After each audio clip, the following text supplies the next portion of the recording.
Hello listeners, I'm Sam with Below the Radar, a knowledge democracy podcast. Below the Radar is recorded on the territories of the Musqueam, Squamish and Tsleil-Waututh peoples. On this episode of the Below the Radar B-Sides, our host Andrew Hall is joined by Philip Hoffman, a renowned experimental filmmaker. Am and Philip discuss his journey as an artist, founding the Film Farm, and what it means to work with a focus on process and memory. Enjoy the episode. Hello, welcome to Below the Radar. Delighted that you could join us again this week. We have a special guest. As always, we have Philip Hoffman with us. Welcome. Oh, thank you. It's wonderful to be here. I'm wondering if we can start with you introducing yourself a little bit. Okay. I from Kitchener, Ontario. My work started in photography at a very young age. My friend brought a darkroom to my house, and we, started to experiment with photography, and from that, I sort of went into filmmaking. It was a mix of poetry and photography. So the likely result was going into filmmaking and making, I hope, poetic films. Teach at York University. I'm actually emeritus now, so I'm no longer full time. I teach one course there called Process Cinema, which is the center of the kind of work that I do. Wondering, I know a number of students will be listening to this podcast episode, so I'll start with maybe how you started making your first film. Oh, yeah. Well, that's interesting. I haven't had that question for a while. As I said, I was interested in poetry, and before I went into film per se, I studied literature. And I was quite moved, as a lot of people at that time, by the whole beat poetry movement. Would be sort of the mid 70s. So it was sort of the residue of that time period. And I was really interested in it because I wanted to see if I could do the same thing with film as the beat poets did with writing, and that's work more spontaneously. That means without a script. I had a thing, I called it collect, reflect, revise. I would just collect images of my life, of what I saw, of what I liked, what I didn't like. And then there'd be this sort of archive of footage that I could draw from, and films could come from that archive, that sort of well of, experience that had been, put on film. One of the first pieces that I did was a film like that. It was called Road Ended at the Beach. And in fact, I came out here 3 times because it was a travel film. It was a reference to On the Road. But one critic said, this is nothing like On the Road. It's like partially because that was the 70s and things were closing down rather than, opening up as it did for the beats through into the 60s. So it took about 7 years to make that film, which is not unusual for me because I make some films very fast, and I have some sitting on the back burner because I use this process of collect, reflect, revise just until the film's ready. I hate commissions because it means you have to end it when they wanted you to end it. It's interesting listening to you because a couple of years ago interviewed the filmmaker Lizzie Borden, and she came from a visual arts background before starting to experiment with film, so her process was very different than a traditional filmmaker might be. And I think Born in Flames from like 1983, I think it took her about 7 years to make, is what she said. And when she sort of transitioned into making films in the more traditional film world, her mode of working didn't intersect with the film world at all. So she struggled with that, and it was a very difficult to get financing and all of these other kinds of things that come up. But wondering if you could speak a little bit to, the benefits of this mode of working and approach to film, which, once you take the dialogue away from it, or the kind of planning that goes into film that maybe over determines process or the creative process itself. I imagine working in the way that you do, there's a great sense of personal joy and introspection in the mode of making work in this way. Yeah, there's less pressure. I sort of, tried to do things without pressure, do things in joy, I mentioned earlier that in another interview that, that moment in the dark room, which is, I had a dark room when I was around 14. When the image starts to appear, you're in this sort of red light, some kind of a sacred space. It feels quite special. And the image comes, the silver starts to come.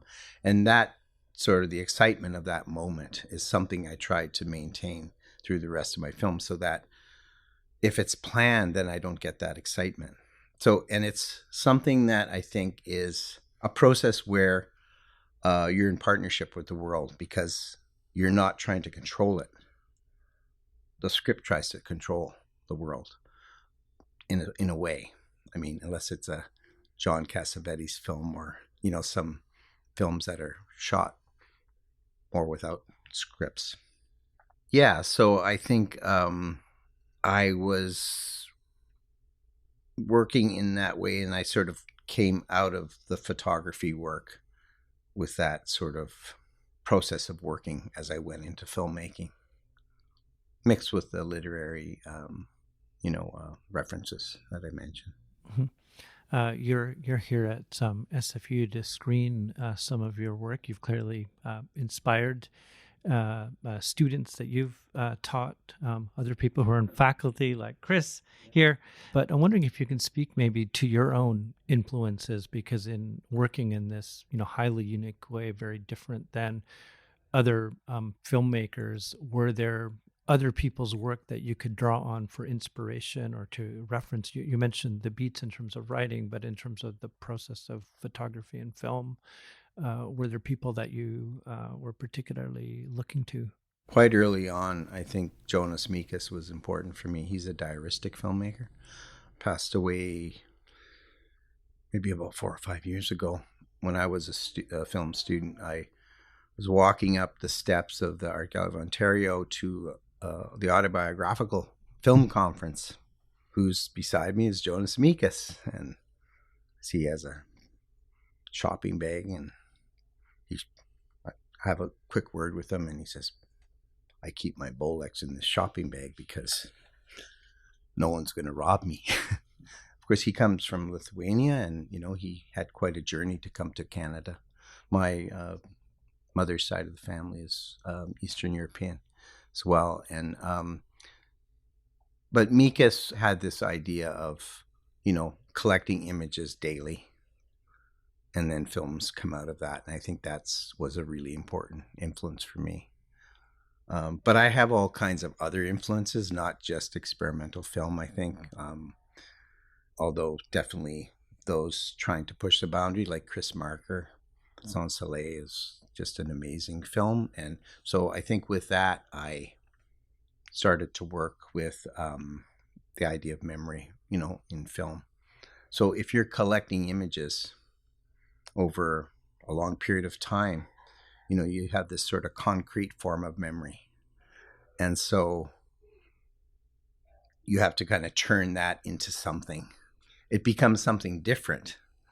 I think that's maybe, I wouldn't say I'm different than Mekas or anything like that, but more, not to compare in any way, but I think that my films are more worked in a sense.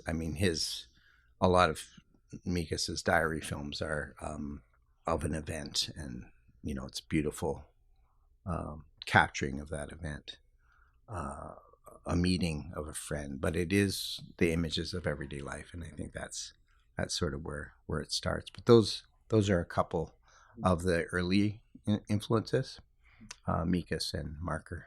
Wondering if you can share more about your way of working with diary filmmaking. When we think about maintaining a diary, it brings to mind a solitary practice, perhaps involving personal experiences, memories, even poetry. However, your practice also prioritizes community and collaboration.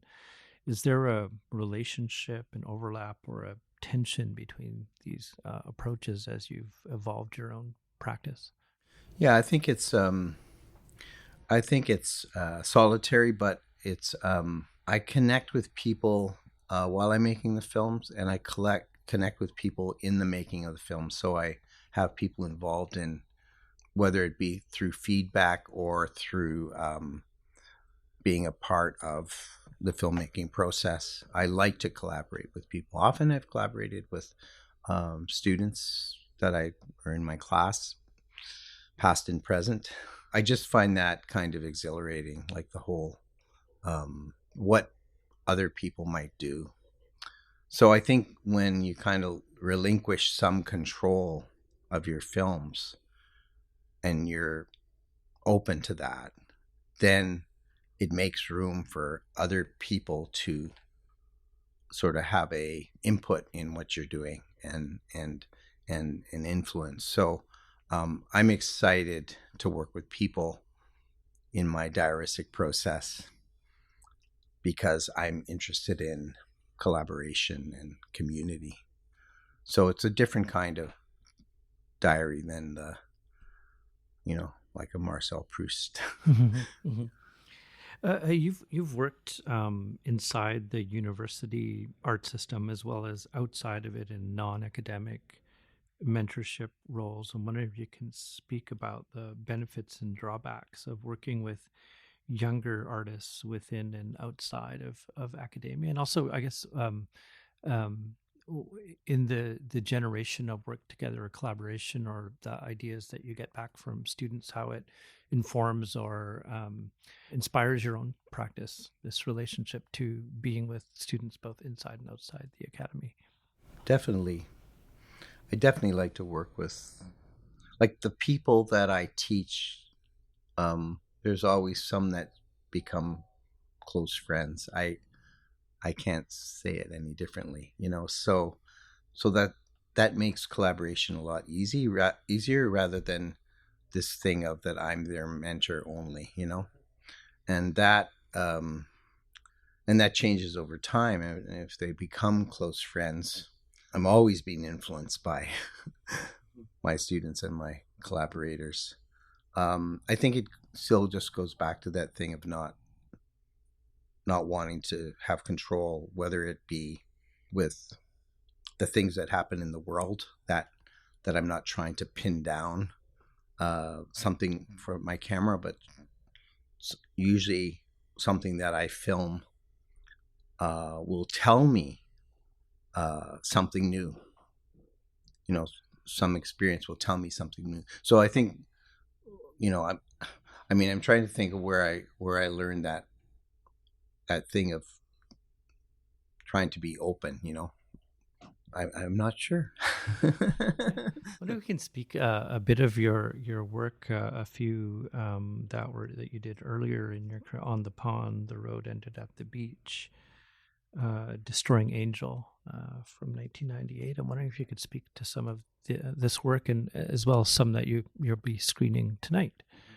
See, I think the earlier work, a lot of it was directly autobiographical. In other words, I'm telling the story of my life, and that sort of came from a teaching from via Rick Hancock's, via George Rick Hancock's his teacher. Rick was my teacher, and then George Semple was Rick's teacher, and that was, in order to make a film about the world, you have to first understand yourself as an artist.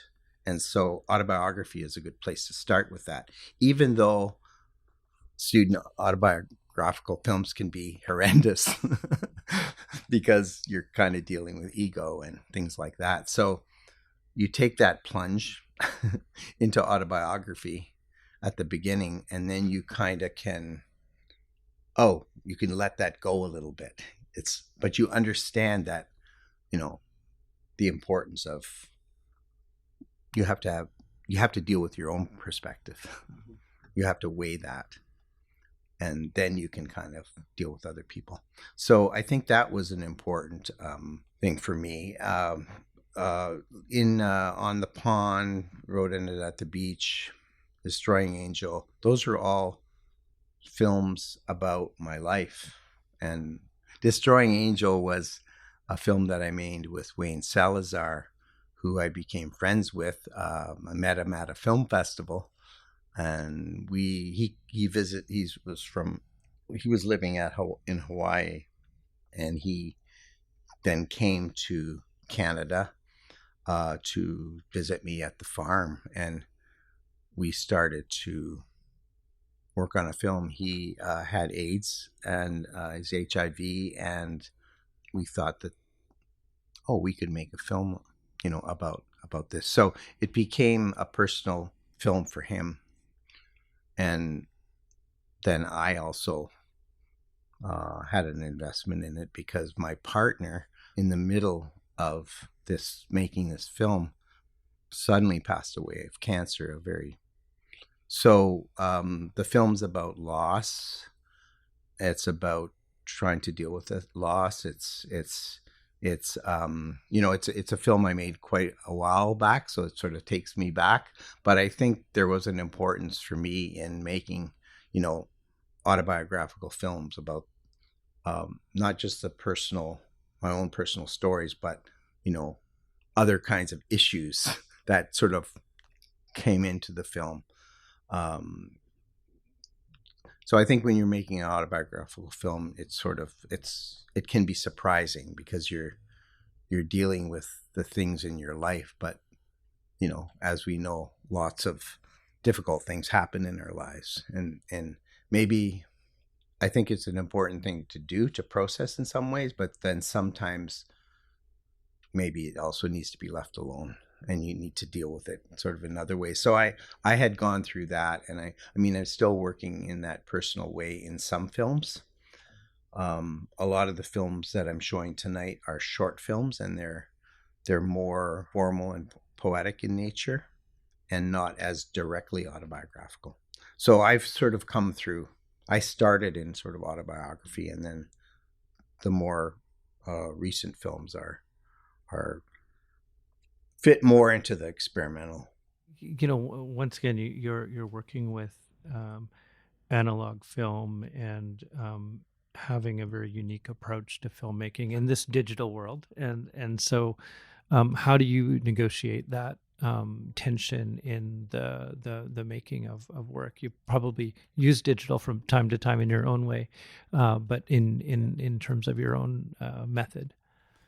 I think because my background came from analog, working in 16 millimeter in particular, photography, and then, as I said, the darkroom, and then 16 millimeter, and then moving into hand processing the film myself, and through the workshop, Film Farm workshop, that it took a little while before I started to integrate the hand processing into my own work.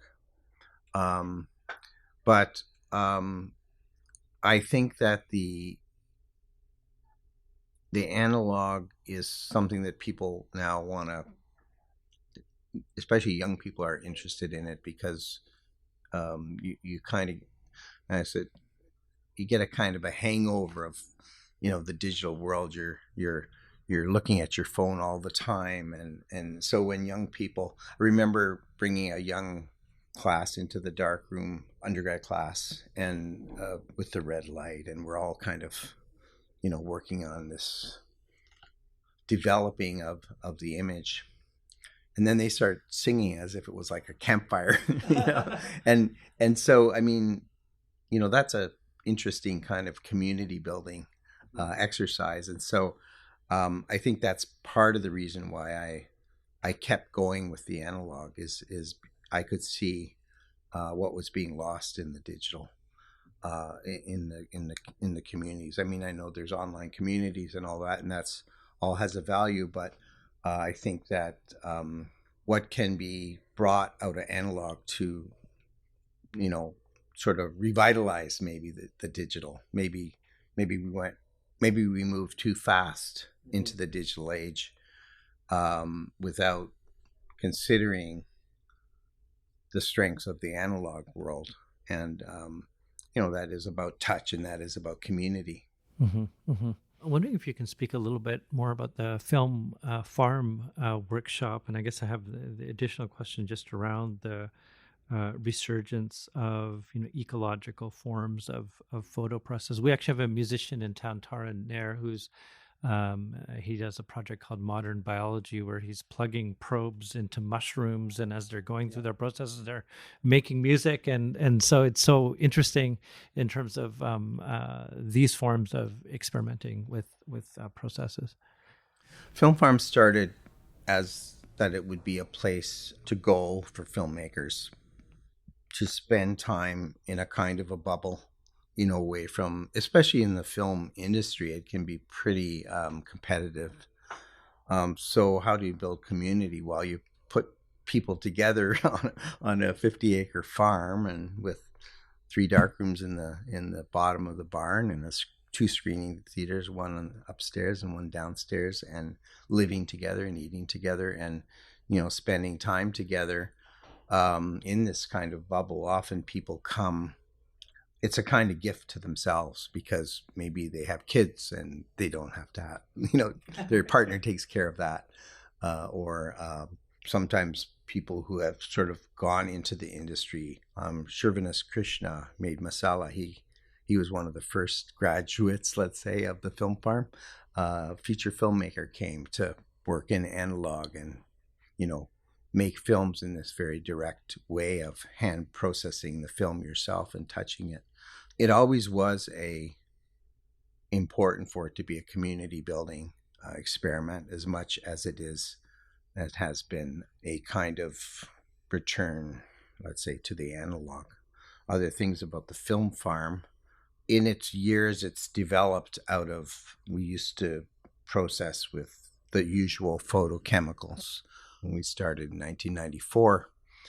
In the 2000s, we started to work with caffeinol, which is processing film with coffee, and processing film with flowers. And so that, and fixing the film, for a negative, you need to develop the film and then fix the film. And we can fix the film with salt. It takes a lot longer. But in this way, we're kind of trying to support a sustainable, and to show people that you can have a sustainable practice, one where you're not sort of as heavily hurting the earth. But I think it connects back into the community project as well, because it's much, the group goes out and collects flowers, and there's something community building, let's say, for lack of a better term, about that, about working together with nature, trying to connect with what is actually in front of us. So when the wild cucumber vine crosses across my garden path, do I cut it? Because it's going to fill in there? No, it's probably going there for a reason. So there's 2 different types of gardening, as there can be in filmmaking. You can have it all trimmed and proper and make your pathways for us humans and all that. Or you can kind of pay attention to the plant, pay attention to your garden, where it wants to go. It may be going that way for light or water. So it's thinking, it's botanical thinking. I read your piece called Botanical Thinking, and you mentioned earlier about your relationship to poetry early on in writing in the work, and I'm wondering how your writing has worked alongside your filmmaking, or you view it as a separate practice or entwined. It tends to happen after I've done something. It's not the thing that comes first, because I think in that writing, the experiences of the filmmaking and the processes that I'm learning and teaching are being developed, and through other people, like for instance in the botanical processing field, it's there's always many references for me. Ricardo Leite from Portugal taught me how to process with mint. Dagi Brinthart told me all about caffeinol. Carol Dewing came to the farm, and Carol invented phytography, this thing where you put plants, you dip plants in a bath of vitamin C powder and washing soda, and then you put it on the film in the sunlight, and the image of the plant comes through after you fix it, after you put it in the salt or put it in the fixer. But you never know really what's going to happen. I'm doing a workshop at Shapeshifter Gallery in San Francisco after this, and we're going to do a blend of photography and making photograms. And the photogram is when you go in the dark and you put nuts and bolts or flowers onto the film, and then you take in the dark, and then you take a flashlight and you get the outline of the plant.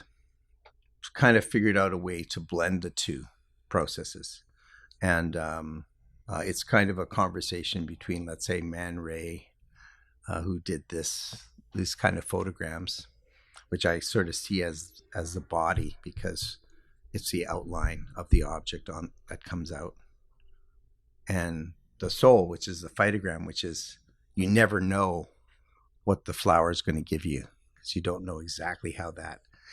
It depends on the strength of the sun. It depends on the amount of power that's in the plant, amount of phenols and hydroquinone that's in the plant, that's going to create different colors and different shapes and different forms. So it's an unknown. So as the soul might be, if we want to take that split, which maybe has a problematic. But anyway, these are some of the things that are in development for me, and again, we'll do it as a group, and we'll make a group film at the Fabulous Festival Fringe Film. We made a group phytogram film. So again, it's this thing of community and then working together to try to make a film as a collaborative project.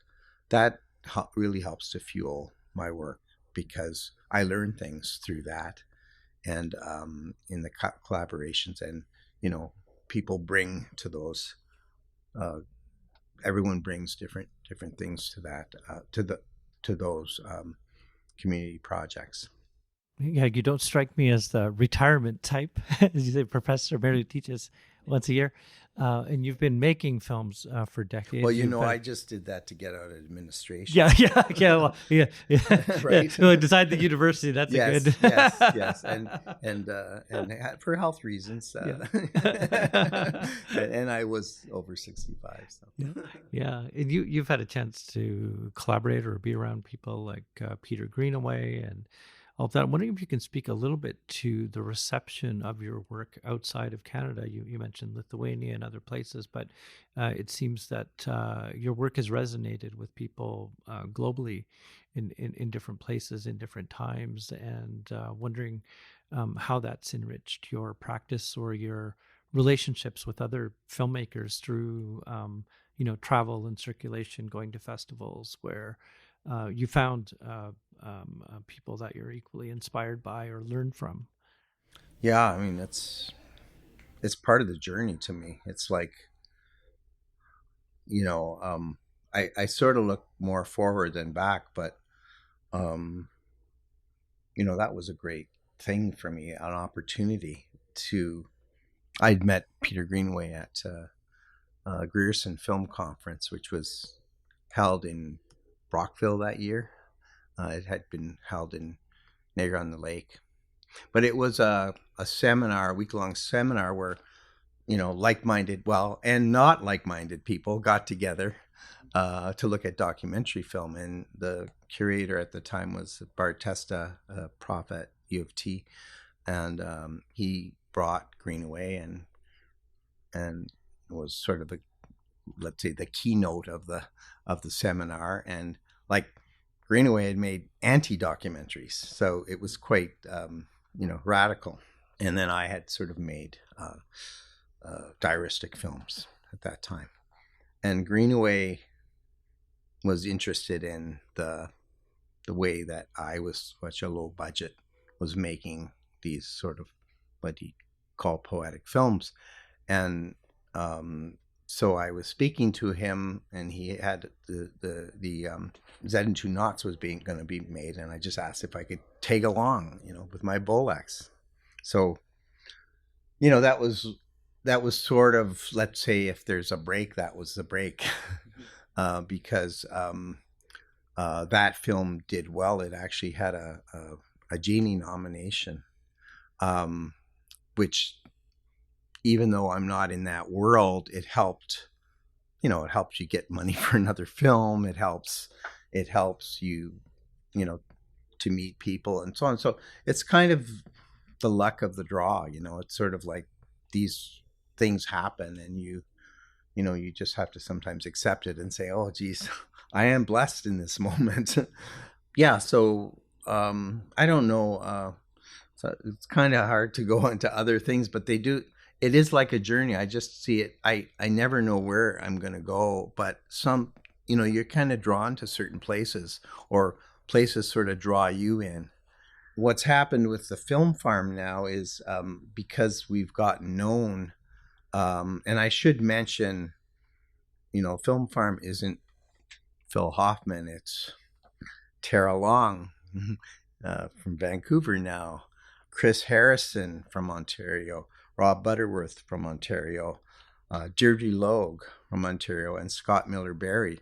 Those are like the angels that keep this thing going.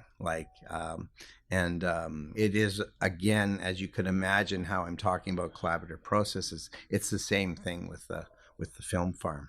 So the Film Farm has a kind of energy of its own now, in that we're traveling to places. We did a workshop in Wales, and we did one in Oberhausen. I did one in Brazil.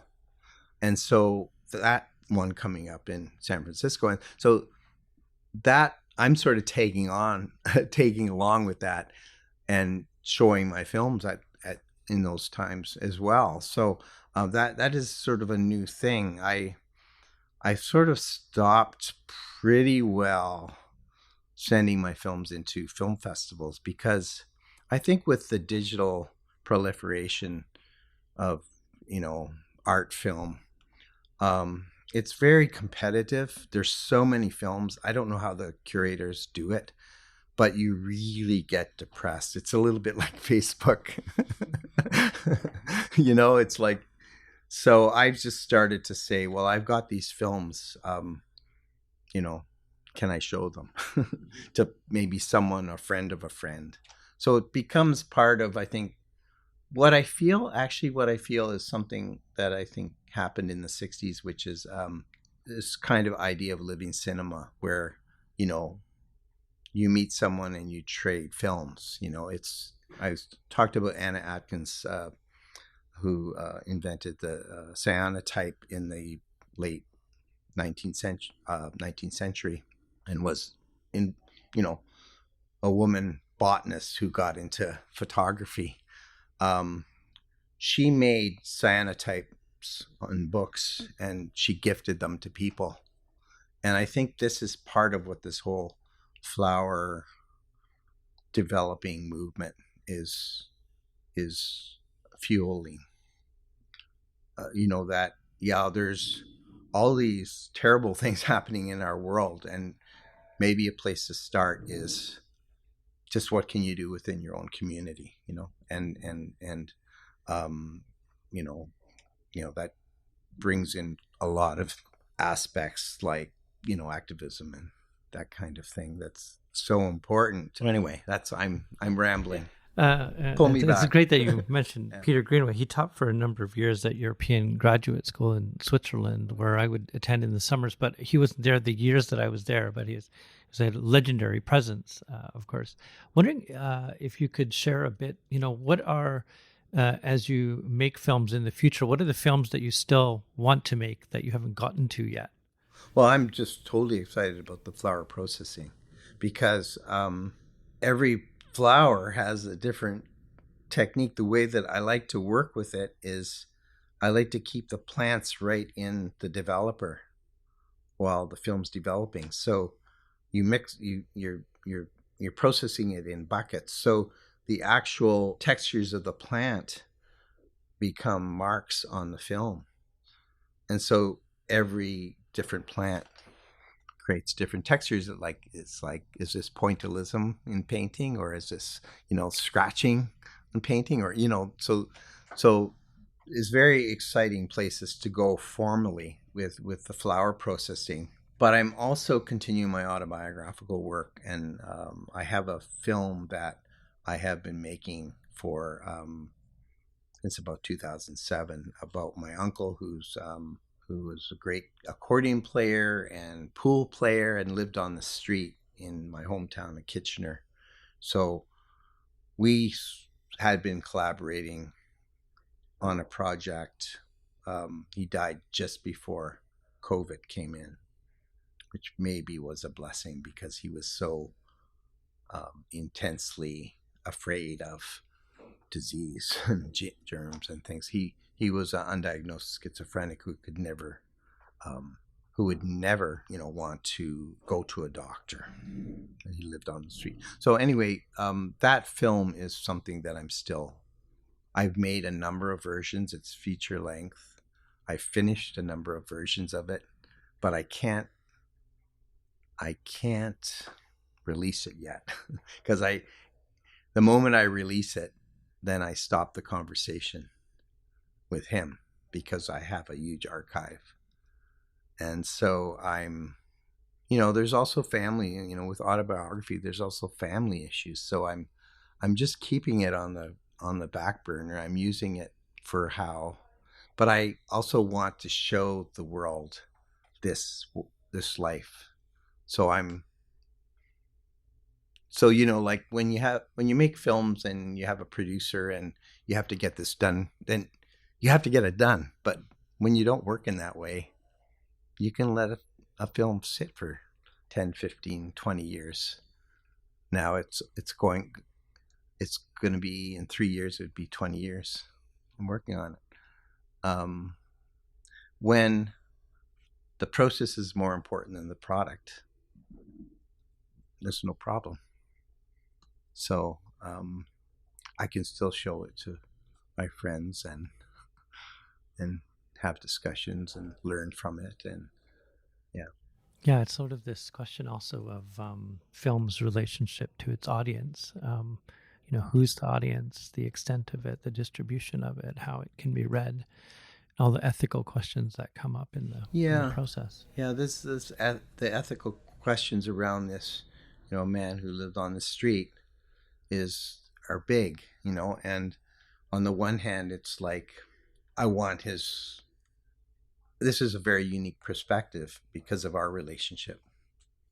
And so do we not film this because I have the authority, I have the power over him? Or can you show something within the collaboration that says then something about him and the life that he lives and why he lived that life? And so there's ethical issues around that my solution is leave it on the back burner and enjoy it. Hope, I just wanted to say thank you so much for joining us on Below the Radar. It's really inspiring to hear of your process and your continued enthusiasm of making work. It's really joyous, and I hope the students and the broader public who listen to this have been equally inspired. So thank you. Thank you, Emma. It's great to talk to you. Below the Radar is a knowledge democracy podcast originally created by SFU's Van City Office of Community Engagement. The Below the Radar B-sides are supported by Van City Credit Union. Thanks for listening to this episode with Philip Hoffman. Find out more about his work in the show notes. Thanks for tuning in.